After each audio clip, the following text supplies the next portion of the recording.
السلام علیکم اور بسم اللہ الرحمن الرحیم۔ اسرائیل اور فلسطین تنازع کو لے کے صورتحال اب بڑی تیزی کے ساتھ بدل رہی ہے۔ بھارتی گجرات کے قریب سمندر میں ایک بحری جہاز پہ ڈرون حملہ کیا گیا اور اس حملے نے انتہائی اہم سوالات اٹھا دیے ہیں۔ کیا سعودی عربیہ اسرائیل کو تیل فراہم کر رہا ہے؟ کیا اس حملے میں ایران ملوث ہے؟ سرحدی حدود کی خلاف ورزی کے بعد اب بھارت کیا کر سکتا ہے؟ اس کے پاس کیا آپشنز ہیں؟ کون سی طاقت اس تنازع کو گھسیٹ کر بھارت کے آس پاس لے کے آنا چاہتی ہے؟ اور دوسری طرف ایران کے روحانی پیشوا آیت اللہ خامنہئی جو ہیں، انہوں نے ایک اہم بیان جاری کیا۔ ایران نے اس واقعے کے بعد کسی بھی قسم کا دباؤ قبول کیے بغیر ایک اہم بیان بلکہ حکم نامہ آپ سمجھے جاری کر دیا کہ غزہ کے اندر جنگ بندی کیوں نہیں ہو پا رہی اور امریکہ کا اس میں کیا کردار ہے۔ امریکہ کیوں نہیں چاہتا کہ یہ تنازع پرامن طریقے سے حل ہو؟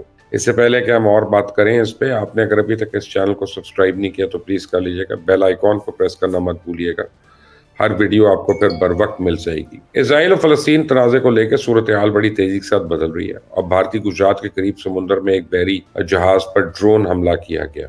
تو اسرائیل سے تعلق رکھنے والے بحری جہاز پر ڈرون حملہ بھارتی گجرات کے ساحلی علاقے میں ہوا ہے۔ ڈرون حملے کے نتیجے میں جہاز میں آگ لگ گئی جو بعد میں بجھا دی گئی۔ بتایا جاتا ہے کہ جہاز کا عملہ محفوظ ہے اور کیمیکل مصنوعات سے بھرے جہاز پر افریقن کنٹری کا ایک جھنڈا لگا ہوا تھا اور بھارتی بحریہ نے جہاز سے مدد کی درخواست پر جواب دینے کی تصدیق بھی کی ہے۔ بھارتی حکام کا دعویٰ ہے کہ جہاز سعودی عربیہ سے خام تیل لے کے بھارتی بندرگاہ جا رہا تھا۔ جہاز کے حملے میں 20 بھارتی بھی شامل ہیں۔ حملے میں کسی قسم کا جانی نقصان نہیں ہوا۔ یہ حملہ ریاست گجرات کے ساحلی شہر ویراول سے 200 کلومیٹر دور جنوب مغرب میں ہوا اور حملے میں جہاز کا کچھ حصہ متاثر بھی ہوا۔ جہاز پر بھی پانی آ گیا۔ حالیہ غزہ جنگ شروع ہونے کے بعد بحر احمر سے دور کسی بحری جہاز کو نشانہ بنانے کا یہ پہلا واقعہ ہے۔ تو بحری جہاز پہ حملے کی ذمہ داری فی الوقت تو کسی نے قبول نہیں کی ہے۔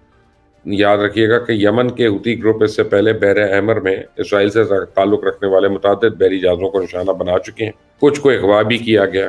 گزشتہ دنوں ہوتی گروپ نے دھمکی دی تھی کہ اگر غزہ میں مطلوبہ امداد نہ پہنچی تو بحر احمر میں اسرائیل جانے والے تمام جہازوں کو نشانہ بنائیں گے۔ ہوتی گروپ کا کہنا تھا کہ یہ نہیں دیکھا جائے گا کہ جہاز کس ملک یا قوم کا ہے، اسرائیل جانے والا ہر جہاز ہمارا ہدف ہوگا۔ تاہم امریکہ نے اس واقعے کا ذمہ دار ایران کو ٹھہراتے ہوئے ڈرون حملے میں ایران کو براہ راست ملوث قرار دیا۔ اس ایک واقعے نے کئی طرح کے سوالات کو جنم دیا، جن میں پہلا سوال تو یہ اٹھتا ہے کہ کیا سعودی عربیہ غزہ کی موجودہ صورتحال کے باوجود اسرائیل کے ساتھ تعلقات قائم رکھے ہوئے اور اسرائیل کو تیل اور دیگر سامان مہیا کر رہا ہے، جیسے کہ سوشل میڈیا پہ سعودی عربیہ کے اوپر الزام بھی لگ رہا ہے۔ دیکھیں، سعودی عربیہ تیل پیدا کرنے والا دنیا کا ایک بڑا ملک ہے جس کا کاروبار پوری دنیا میں ہے۔ تو سعودی عربیہ پہ الزام لگانے سے پہلے یہ دیکھ لینا مناسب ہے کہ وہ جہاز سعودی عربیہ کا تھا اور نہ ہی ابھی تک اس بات کی تصدیق ہوئی ہے کہ اس جہاز نے سعودیہ سے سیدھا اسرائیل جانا تھا۔ جس جہاز کو نشانہ بنایا گیا اس پہ تو پرچم بھی لائبیریا کا لگا ہوا تھا۔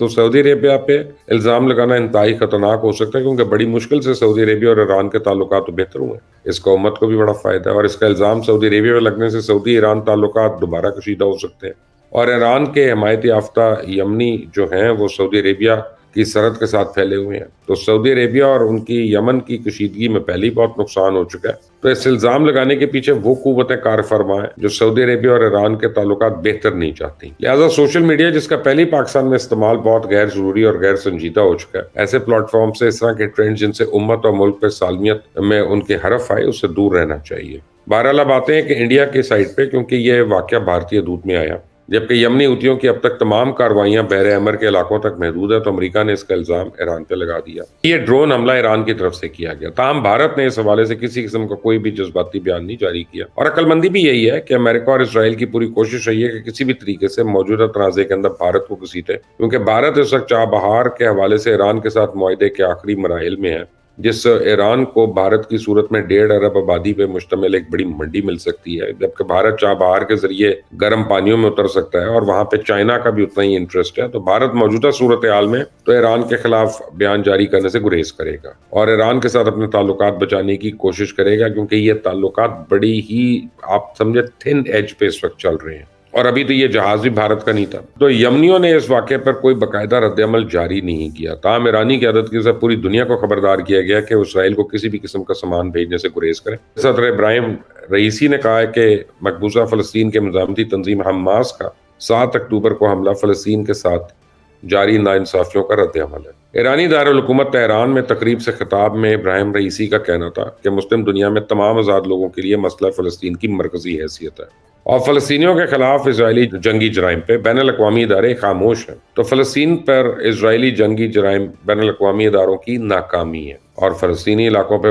مستقل قبضہ جو ہے قابض کو قانونی جواز فراہم نہیں کرتا۔ فلسطینیوں کو اپنے دفاع کا بھی حق ہے، اور 7 اکتوبر کو حماس کا حملہ فلسطینیوں کے ساتھ جاری ناانصافیوں کا ایک رد عمل ہے۔ تو بھارتی حدود میں جہاز کے نشانہ بننے کے بعد اور اس کا الزام امریکہ کی طرف سے ایران پہ لگائے جانے کے باوجود فلسطین کی موجودہ صورتحال کے حوالے سے ایران کا موقف جو ہے غیر متزلزل ہے، اور ایرانی قیادت کو اس حوالے سے کسی قسم کی دباؤ کی کوئی پرواہ نہیں ہے۔ تو امریکہ کی طرف سے لگائے جانے والے الزام کے بعد بھی ایران نے کسی قسم کی صفائی نہیں پیش کی، نہ ہی وضاحت دی ہے، بلکہ اس نے دنیا سے مطالبہ کیا کہ وہ اسرائیل کے ساتھ تعلقات بنانے یا بڑھانے سے گریز کریں، اور جب تک اسرائیل غزہ کے اندر اپنی کارروائیاں بند نہیں کرتا تب تک اسرائیل کو کسی قسم کا سامان نہ بھیجا جائے اور اسرائیل کا ہر طرح سے سفارتی اور سیاسی اور معاشی بائیکاٹ کیا جائے۔ 7 اکتوبر کے فوری بعد ایران کی مذہبی قیادت نے تمام مسلمان دنیا سے اپیل کی تھی کہ وہ اسرائیل اور اس کی مصنوعات کا بائیکاٹ کرے اور اسرائیل کو ایندھن کی فراہمی روک دے۔ جیسے مسلم ممالک کی طرف سے فوری طور پہ تو کوئی جواب نہیں ملا، لیکن اس کے بعد ایران نے یمنی حوثیوں کو میدان میں اتارا، اور ایران کا یہ تجربہ انتہائی کامیاب رہا، جس کے بعد اسرائیل کی کم و بیش 85% تجارت تو اس وقت رکی ہوئی ہے، جبکہ دنیا کی جتنی بڑی کمپنیز ہیں ان صورتحال کے بہتر ہونے تک اسرائیل کے ساتھ کسی بھی قسم کے لین دین کا یعنی بند کر دیا اس کو، اور دنیا کی بڑی کارگو کمپنیز جو سامان اور جہاز اسرائیل بھیجنے سے معذرت خواہ ہیں۔ تو غزہ کے اندر جنگ بندی کیوں ہو پا رہی ہے اور امریکہ کا اس میں کیا کردار ہے؟ امریکہ کیوں نہیں چاہتا یہ تنازع پرامن طریقے سے حل ہو؟ تو انسانی حقوق کے حوالے سے کام کرنے والے بین الاقوامی غیر سرکاری فلاحی تنظیم ایمنسٹی انٹرنیشنل کا کہنا ہے کہ غزہ میں جنگ بندی کی چابی امریکہ کے پاس ہے۔ بہرحال بھوک، پیاس اور بارود کا سامنا تو مظلوم فلسطینی کر رہے ہیں، ان بڑی طاقتوں کا اسلحہ تو فروخت ہو رہا ہے، دھڑا دھڑ انہیں تو تنازعات چاہیے۔ دنیا کے اندر اگر امن ہو بھی گیا تو اسلحہ کیسے فروخت ہوگا؟ تو موجودہ تنازع کو لے کر ایک رپورٹ ایسی بھی جاری ہوئی تھی جس میں بتایا گیا تھا کہ جو اسلحہ پچھلے کئی سال سے فروخت نہیں ہو رہا تھا، دنیا میں اس کی ڈیمانڈ سے فروخت چکی تھی، تو اسرائیل اور فلسطین تنازع کے دوران وہ بھی سیل ہو گیا۔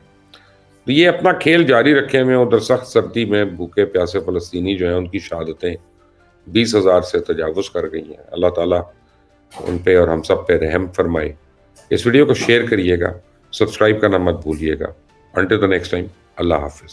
ناظرین، آج پروگرام میں ہم بات کریں گے 8 فروری جیسے ہی قریب آتا جا رہا ہے الیکشن کی تاریخ، ویسے ویسے ہم دیکھ رہے ہیں کہ ملک میں گہما گہمی، سیاسی گہما گہمی عروج پر پہنچتی جا رہی ہے، کہیں جوڑ توڑ ہو رہے ہیں، کہیں کاغذات نامزدگی جمع ہو رہے ہیں، اور آج آخری دن ہے۔ آج بہت سارے امیدواروں نے کاغذات نامزدگی جمع کروائے ہیں اور مزید کروائے جا سکتے ہیں۔ کون کہاں سے الیکشن لڑنا چاہتا ہے اور کس کے کاغذات نامزدگی جمع ہوں گے یا نہیں ہو پائیں گے، اس بارے میں ہم آج اپنے پروگرام میں بات کریں گے، مبشر صاحب کا تجزیہ لیں گے۔ اس کے علاوہ اور بہت ساری سیاسی خبریں آج ہمارے اس پروگرام کا حصہ ہیں۔ تو مبشر صاحب، سب سے پہلے میرا آپ سے سوال جو ہے وہ یہ کہ پنجاب سے ہم دیکھ رہے ہیں کہ تقریباً 200 کے قریب پی ٹی آئی کے امیدواروں نے اپنے کاغذات نامزدگی جمع کروا دی۔